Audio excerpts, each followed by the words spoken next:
night Rebecca came back to Millbrook, the river turned black. Not the normal black of night. This was different. It was thick and dark, like old oil. Fishermen put their nets in the water that evening. They pulled up nothing, not even one fish. Their children stopped playing. They stopped laughing. They just stood there. They stared at the water with blank eyes. By morning, everyone forgot this happened. Everyone except Daniel. He stood at his window. He watched a woman in white walk through the morning fog. She looked like a ghost. She carried a basket of apples. The apples were bright red. They looked too perfect to be real. She smiled at her first customer. Daniel felt cold fear run through his body. He knew that smile. He saw it 12 years ago, on the day they buried her alive. Rebecca moved through Millbrook slowly, quietly, like water finding cracks in stone. She set up her stall under the big oak tree. This tree stood in the center of town. The town council always met there. Nobody asked why she was there. Nobody remembered that spot was forbidden. "Fresh apples," she called out. Her voice was sweet, but strange, sweeter than any memory, softer than regret. Margaret was her first customer. Margaret owned the bakery. She had a sharp tongue and a mean way of talking. "How much?" Margaret asked. Her arms were crossed. "For you?" Rebecca smiled. "Free. The first taste is always free." Margaret bit into the apple. Her eyes went wide. Red juice ran down her chin. It looked like tears. It's perfect," she whispered. She bought 5 apples, then 10. An hour later, she came back for 20 more. By noon, half the town had eaten Rebecca's apples. By sunset, everything changed. Daniel watched from his workshop. He was making a boat. He'd been working on it for 3 months. He stopped working. His hands went still. Daniel was quiet. He listened more than he talked, and he was listening now. The town square was always loud. People would argue, they would joke, they would shout. But now it was different. Everything was soft. People moved gently. Arguments stopped before they started. Children played without screaming. Couples walked holding hands. They all had the same distant smile. "It's nice, isn't it?" his neighbor Thomas said. His voice sounded dreamy, the peace. But Daniel heard something else. Silence. Not good silence. This was empty silence, like the whole town was holding its breath, like they forgot how to breathe out. He watched Rebecca close her stall when the sun went down. She touched each apple gently and whispered to them, like they were babies sleeping. In the dying light, Daniel saw something. The apples were glowing, just a little, a soft red pulse under the skin, like a heartbeat, like something alive. Daniel waited until midnight. The moon hung low and red. It looked like old blood. He followed Rebecca into the forest. She moved without sound. Her white dress floated between the trees like a ghost. Daniel stayed far back. His heart was beating so loud he was sure she would hear it. They reached an old shrine. The town council said nobody could go there. 12 years ago, they did a ceremony there. They said it would protect the town forever. That was where they killed Rebecca. She knelt in front of the old stones. From her basket, she took out one apple. This apple was different. It glowed with light. Red veins ran through it like blood vessels. "Forgive me," she whispered to the apple. "Forgive me for what I must make you carry." She bit into it. The juice that came out was not juice. It was thicker, darker. She caught it in her hand. She began to paint symbols on her face, on her arms, on her chest. With each mark, her body changed. Sometimes she looked solid, sometimes she looked see-through, like a reflection in moving water. "I remember everything," she whispered to the night. "Every stone, every prayer, every face that watched me die. And now Now you will feel what I felt. The emptiness, the silence, the slow death of who you are." She put her hand on the shrine. The apple in her basket split open. Red mist poured out. It flowed down the hill toward the town. It looked like blood running backward. Daniel ran. Tears ran down Rebecca's face, but her jaw stayed tight. 3 days passed. Millbrook became different. The fishermen stopped fishing. "Why fish?" they said with empty smiles. "We're not hungry." The farmers left their fields empty. "The crops will grow or they won't. What does it matter?" The children stopped playing. They sat in circles. They held hands. They stared at nothing with dreamy looks on their faces. Everyone ate Rebecca's apples. Daniel watched his town become a graveyard, a beautiful graveyard, full of people who forgot how to live. He found his sister, Sarah. She was eating her 3rd apple that day. "Can't you see what's happening?" He grabbed her wrist. "Can't you feel it?" Sarah looked at him with glass eyes. "Feel what, brother?" "I feel peaceful." "Why are you so angry?" "Here." She held out an apple. "Eat it. Let the anger go." He slapped the apple from her hand. For just one moment, her eyes cleared. She looked confused. She looked scared. Then a fog came back. She smiled that empty smile again. "Why would you waste good food?" she asked softly. She bent down to pick up the apple. Daniel felt horror wash over him. The magic was getting stronger. That night, Daniel went to see Elder Robert. The old man sat on his porch. He had an apple in each hand. He rolled them gently, like prayer beads. "Elder," Daniel said, "do you remember Rebecca?" Robert's eyes looked far away. "Rebecca, yes, a sad story. She ran away, didn't she? Years ago?" "No." Daniel knelt down. "You were there. You led the ceremony. You said she had to die to save the town." Something flashed across Robert's face, a shadow of memory. Then it was gone.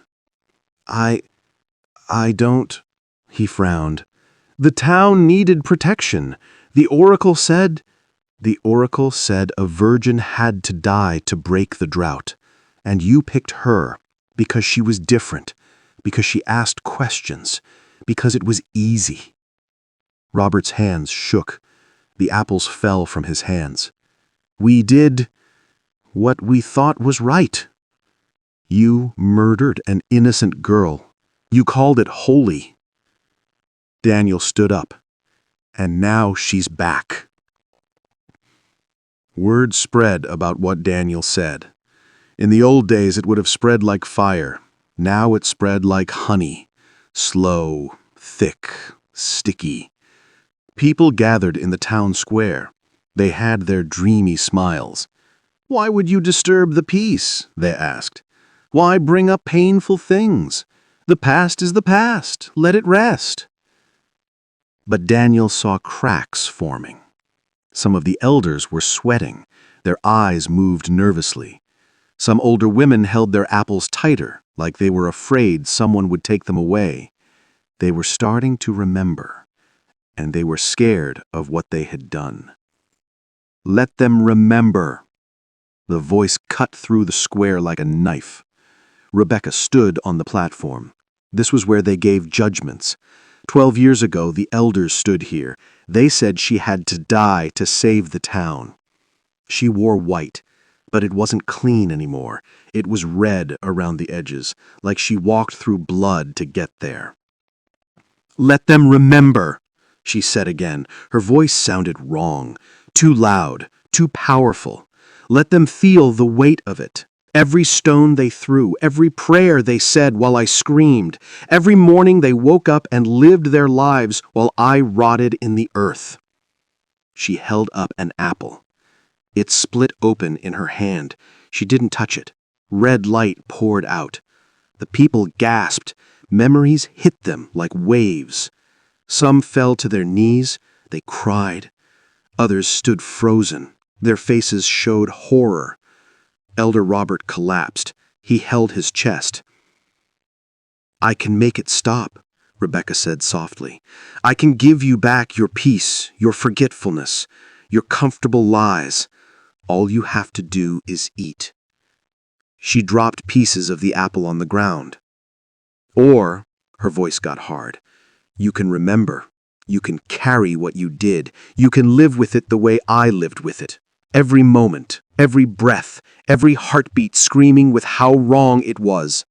Daniel stepped forward. "Or you can choose a third way." "What third way?" Rebecca's eyes locked on Daniel. "What do you know, boat maker? Were you there? Did you throw a stone? Did you cover your ears when I screamed?" "No," Daniel said quietly. "I was 12 years old. I was too young, but I was old enough to remember." He walked closer. "I remember you, Rebecca. You taught me how to tie fishing knots. You told me stories about the river. You were kind when everyone else was cruel." Something changed in her face. Pain broke through the anger. "Then you know," she whispered.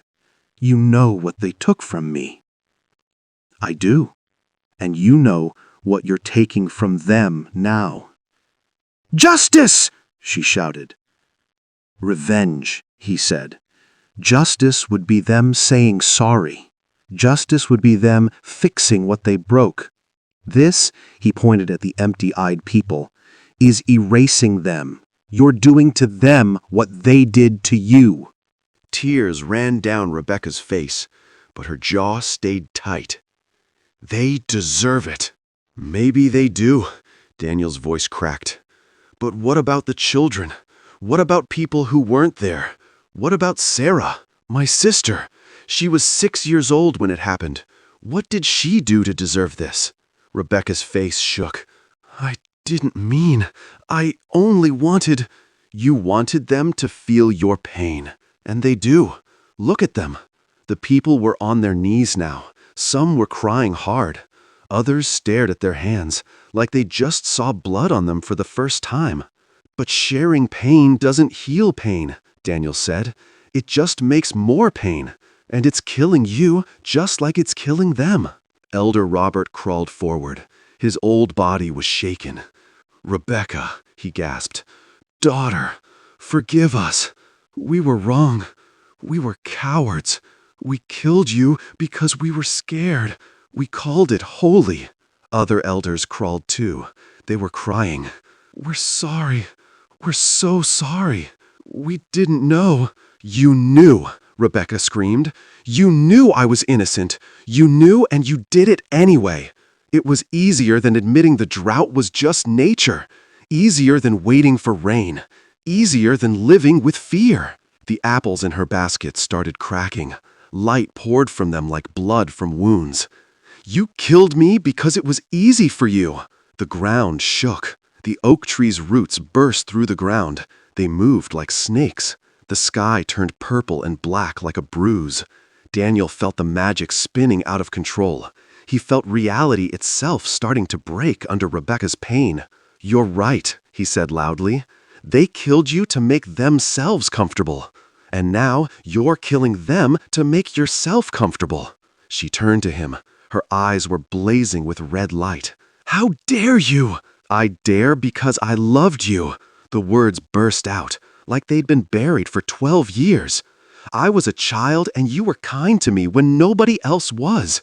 I have remembered you every single day since they took you away." His voice broke. "And I know that the woman who taught me to tie knots, who told me stories, who protected a crying child, that woman would never become what she hated most." Rebecca stood frozen. She was shaking. "You don't know what I've become." "Then show me." Daniel held out his hand. "Show me who you choose to be now." Silence fell across Millbrook. Even the wind stopped. Rebecca looked at the apples. They were cracking. They were bleeding. She looked at the people. They were broken and crying at her feet. She looked at Daniel. His hand was reaching out. Tears were on his face. "I wanted them to hurt," she whispered. "I needed them to hurt." "And they do," Daniel said gently. "And they will. For the rest of their lives they'll carry what they did to you. But you don't have to carry them anymore." Her fingers moved toward his hand. "I don't know how to let go. I'll help you." Their fingers touched, and the world exploded. Every apple in Millbrook burst at once. Red light flooded the town like a wave. With it came memories, not just of Rebecca's death, but of every cruel thing, every cowardly thing, every small evil that led to that moment. The people screamed. Some fell down. Others held their heads. 12 years of guilt crashed down on them all at once. And Rebecca fell to her knees. Red light poured from her body, like she was a cup breaking open. "It hurts," she gasped. "It hurts so much." Daniel knelt beside her. He held her hand even though the magic burned his skin. "I know," he said. "I know it does." I can't carry it anymore." "Then let it go," he whispered. "Give it to the earth. Give it to the river. Give it to the wind. Let it go, Rebecca.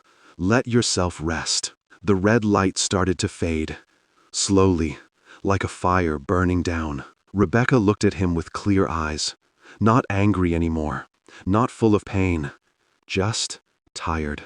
"I wanted them to remember me," she said softly. "They will," Daniel promised. "Every day, every moment. They'll remember what they did. And maybe that's the justice you deserved. Not them forgetting, but them remembering." She smiled, a real smile. Fragile and breaking, but real. "Will you remember me too?" "Always." The last of the red light faded. Rebecca's hand in his got lighter, more see-through, like morning mist in the sun. "Thank you," she whispered. And she was gone. Millbrook woke up, like waking from a terrible dream. But this time, they remembered. They remembered Rebecca's screams when they buried her. They remembered her face when she begged for mercy. They remembered choosing their comfort over her life. And they would carry that weight forever. Elder Robert quit that day. Several other elders quit too. They tore down the shrine where Rebecca died, stone by stone. In its place, they built a garden. Apple trees, planted by those who killed her, cared for by those who would remember her. Daniel went back to his work. But now he carved names into his boats. Names of the forgotten, the sacrificed, the erased. The first name he carved was Rebecca. Justice and revenge are like twins. They're born from the same pain, but they walk different paths. Justice wants to heal by fixing what was broken. Revenge wants to heal by breaking what's left.